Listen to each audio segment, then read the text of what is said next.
Hello, ladies and gentlemen, and everything in between. Welcome back to Geeks Reads.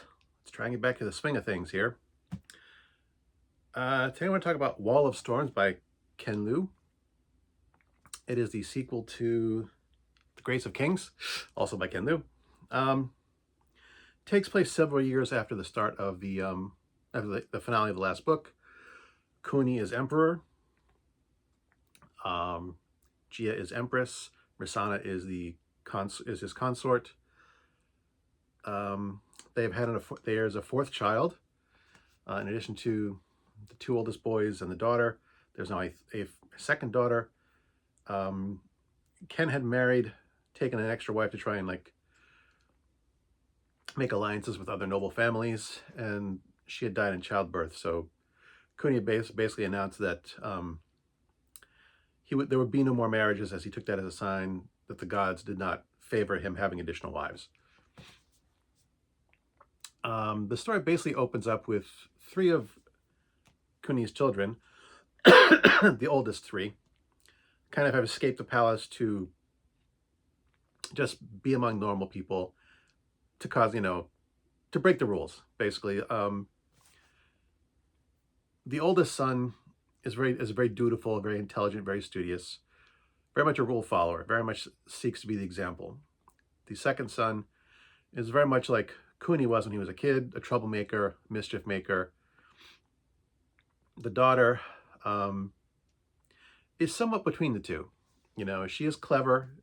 She can be a troublemaker, but she also has she has more common sense, I think, than the other two.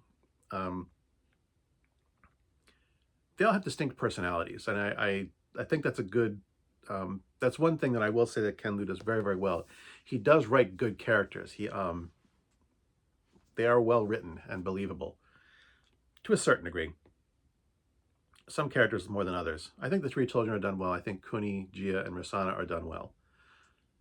Some of the other characters are a bit more of a caricature. The secondary characters. The main characters, I think, in the story are well done. A new character is introduced, a woman named Zomi. She is a protege of Luan, I think his name is. He was a secondary character in the first book. He was a brilliant inventor. He declined Kuni's offer of a government position. He wanted to wander the world and study stuff.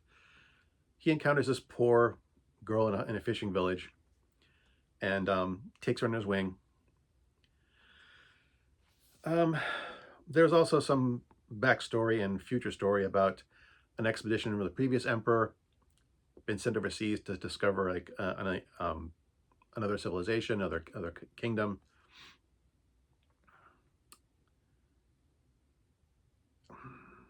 Gia, Empress Gia, Kuni's first wife, has become very cold, very calculating, very manipulative. She believes she is acting in the best interest of the kingdom of Dara. Really, she is acting in her own best interest and basically thinks whatever is good for her is good for the kingdom.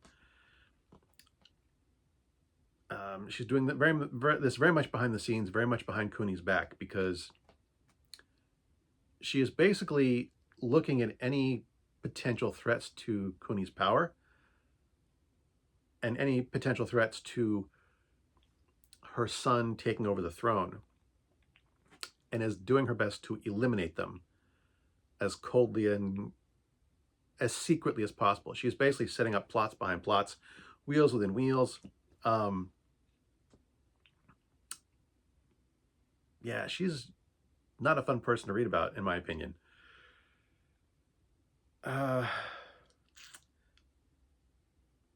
There's a lot more going on, but I think I'm going to start with the fact that I didn't enjoy this book. I had mentioned about when I reviewed the previous book that one of the things I found it difficult to read in that book was that you watch characters that you like make bad decisions. And that, while that may be realistic, it's a story. It's supposed to be entertaining. You know, we watched Kuni and Mata Zindu make assumptions about each other that we knew were wrong and make decisions based on those wrong assumptions. We watched their advisors influence them into making even worse decisions. And you watch these two very, very close people, people who once viewed themselves as brothers, split apart because of bad assumptions and bad advice from other people. And we see that continue here. And if I didn't enjoy it in the first book, I'm not going to enjoy it in this one.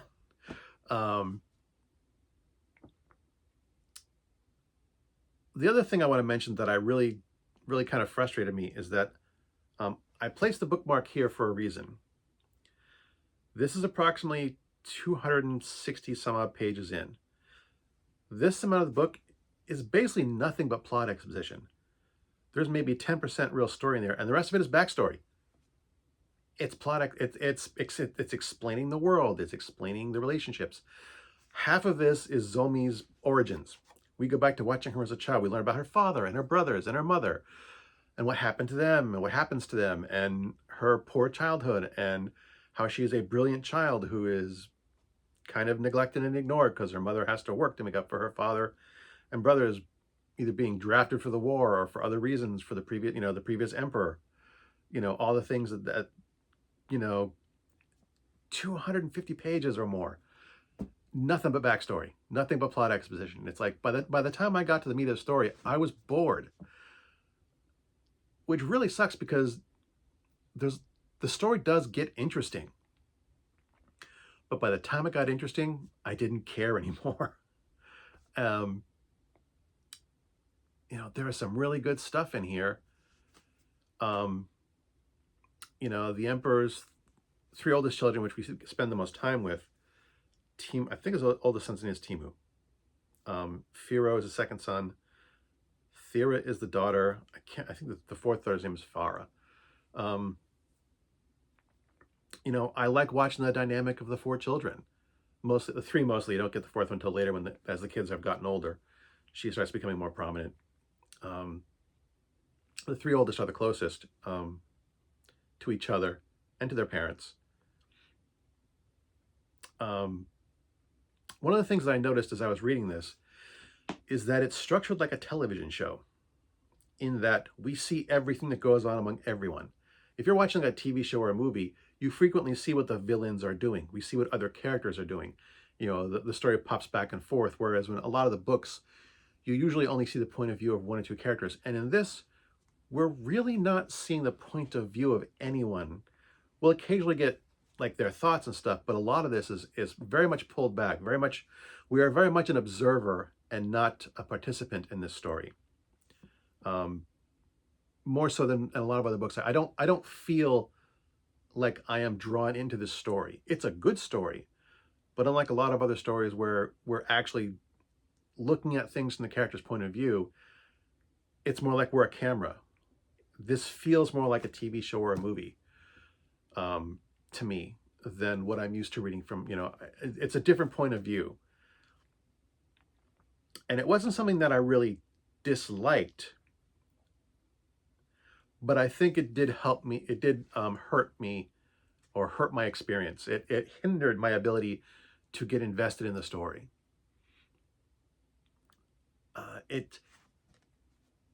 I may have mentioned this when I reviewed The Grace of Kings. It's very much Game of Thronesy. It has very much of a Game of Thrones feel, with all the political maneuvering and backstabbing and treasonous and villainous plots, and not knowing who's going to die and when. Because a lot of people died in the first book that you thought were going to be important. And you also get some of that here. I will not reveal how much it's. I think it's a bit less than in the first book.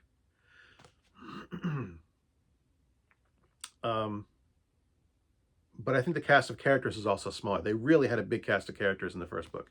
It's a bit tighter in this. There doesn't seem to be as many secondary characters. There are still quite a few, but there was a very broad group of secondary characters. There were characters in that book that we were introduced to, given full detailed backstories, and they were just killed off. So there's not as much of that type of thing happening in this book. It is more focused, for which I can appreciate. But just watching characters that I thought were, Gia is especially difficult for me to read because in this book, in the first book, she was such a warm, intelligent, helpful woman, and her experiences being a hostage for several years, you know, when Matazindu took her hostage to guarantee Kuni's good behavior, the fact that her son, who she expects to become the emperor next, although Kuni has not named which of his sons he wants to be his successor. He has not named an heir yet. At least he does not for the first good chunk of the book. And that's deliberate on his part. I will not tell you why. I think it's a good reason. I think that part of the story, him not telling anyone, not even his wives, who he plans to name as his successor, I really did enjoy that part of the story because while Kuni is manipulated by his wife, the Empress, and some other characters, mostly by the Empress, he is a clever man. He is intelligent. He realizes the good the previous emperor did, despite being a tyrant. He was a vicious, cruel tyrant, but there are still some positives about the previous empire, and he wants to try and keep the good stuff and not be the tyrant that his predecessor was. And he is actually very smart, very clever, and he's smarter than people think and more observant than people think he is, but he still gets manipulated by Gia. And the fact that Kuni took a second wife, a consort, to allay the fears that Matazindu had against him maybe wanting to rebel and take over the empire, which did eventually wind up happening in the first book. It's just, you watch these circumstances drive these people down these holes that you don't want them to go down. And it's not going to end well for everyone. I think that's a strength of Ken Liu's writing, is that there are no true heroes or villains. There is just bad circumstance, that makes people do questionable things. I mean, yes, there are villains. There are people who are genuinely selfish and bad. But even the good people have their flaws, and there's a lot of moral gray area. Even the people who are occasionally villainous aren't really all that bad. They may have been a bit selfish. They may have made some mistakes. And I didn't enjoy it. And it's one of those things that I do feel kind of bad about because this is a well-written book. There's a lot of strengths in this book. The plot exposition thing, is it necessary? I almost kind of want to say yes. We do kind of need Zomi's backstory. We do kind of need bits and pieces of the children growing up, and we need to be reintroduced to Kuni, Risana, and Gia, learn what's been going on. But there's almost a full book's worth of nothing but plot exposition. I think it almost would have been better for him to split this into 2 books and kind of like break things up a bit, rearrange things a little. Maybe cut the plot, because this is like an 800-page book, and a full third of it, man, almost a third of it, nothing but plot exposition. And one other thing that frustrated me, there's a lot of philosophy in these books. I think more so in this one than the last one, because it's a little bit different because we're dealing with different circumstances. Kuni is trying to create a more enlightened and educated society, so there's a bit more discussion of philosophy and stuff. But they constantly make quotes in the old language, the old Ano language, and then translate it to what we can understand. But the whole thing's in a foreign language, which is then translated. And it's just like, did you need to do it in the original? I mean, it's one thing if it's done once in a while. Like Wheel of Time frequently does things like in the old tongue, in the ancient tongue. But that's usually short. It's like a phrase or a sentence, or, it's very, very short. It's like, my horse is named this, which means this in the old language. It's little things like that. And it's not it's not quite as prominent because they will make like long declarations and then have to translate it for us because we don't know what it means. And there's just too much of it to me. That frustrated me too. The philosophy is fine. It's just the constant translation that I found, you know, it's like the cutaways in Family Guy where, you know, he'll make a comment and they'll have like a 30-second cutaway to his comment and then come back again. And it just happens too much. It frustrates me. So much as I hate to do it, I did not like this book. I'm not going to give it a number or a grade because it's hard to do with something that I think is well done that I just didn't happen to care about. I think if I had to do, I'm going to have to go to B minus. But that's with the caveat that I'm only giving it a grade that high because I can recognize it's well written. And it's that low because I just didn't like it. I mean, if it was based purely on my enjoyment of the book, it'd be a D. Because I really, really didn't like this book. It just frustrated me and bored me.